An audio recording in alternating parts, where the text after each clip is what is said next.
Assalamualaikum warahmatullahi wabarakatuh. Perkenalkan, nama saya Safira Tias Nirmala dari NIM 140725201661. Di sini saya akan mempresentasikan mengenai konsep dasar derivasi dari mata kuliah Matematika Ekonomi yang diampu oleh Bapak dosen Iswayudi Joko Suprayitno, SSI MPT. Baik, kita langsung saja masuk ke dalam materi. Yang pertama, ada pengertian dari derivasi.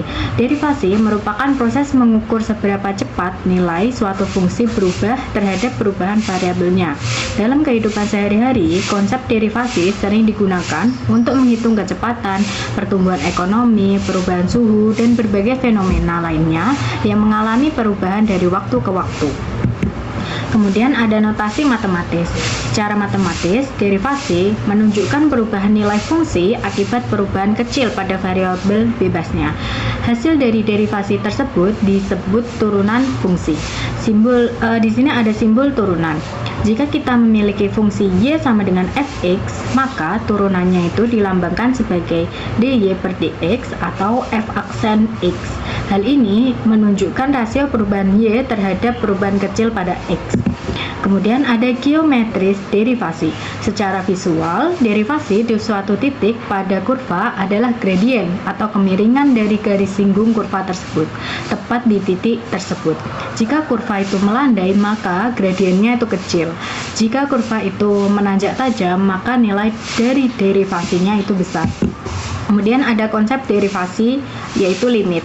Di sini ada rumus limit, yaitu f aksen x sama dengan lim atau limit h mendekati 0, fx ditambah dengan h, kemudian dikurangi fx, kemudian dibagi dengan h. Rumus tersebut disebut definisi dasar derivasi atau definisi turunan menggunakan limit. Nilai h menunjukkan perubahan kecil pada variabel x.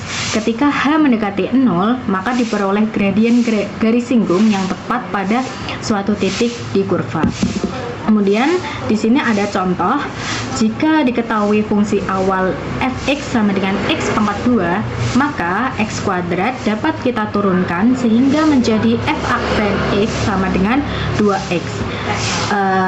Jadi pangkat dari x diturunkan atau ditaruh ke depan x sehingga menjadi 2x.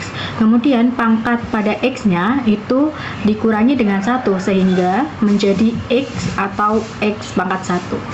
Hal itu dalam artian laju pertumbuhan fungsi x kuadrat pada setiap titik bergantung pada nilai x. Semakin besar nilai x, maka semakin besar pula perubahan fungsi tersebut. Kemudian ada manfaat derivasi. Dalam penerapannya, derivasi itu memiliki banyak manfaat, antara lain menganalisis grafik fungsi dan kemiringan kurva, menentukan titik maksimum dan minimum suatu fungsi, menghitung keuntungan maksimum dalam ekonomi, dan menentukan kecepatan dan percepatan dalam fisika. Jadi dapat disimpulkan bahwa derivasi merupakan konsep dalam kalkulus yang digunakan untuk mengetahui laju perubahan suatu fungsi terhadap variabel tertentu. Melalui aturan-aturan derivasi, proses mencari turunan fungsi dapat dilakukan dengan lebih mudah dan sistematis. Derivasi memiliki banyak manfaat dalam berbagai bidang, seperti menentukan kecepatan dalam fisika, menganalisis grafik fungsi, serta menghitung keuntungan maksimum dalam ekonomi. Baik, sekian presentasi dari saya. Mohon maaf jika ada kesalahan. Wassalamualaikum warahmatullahi wabarakatuh.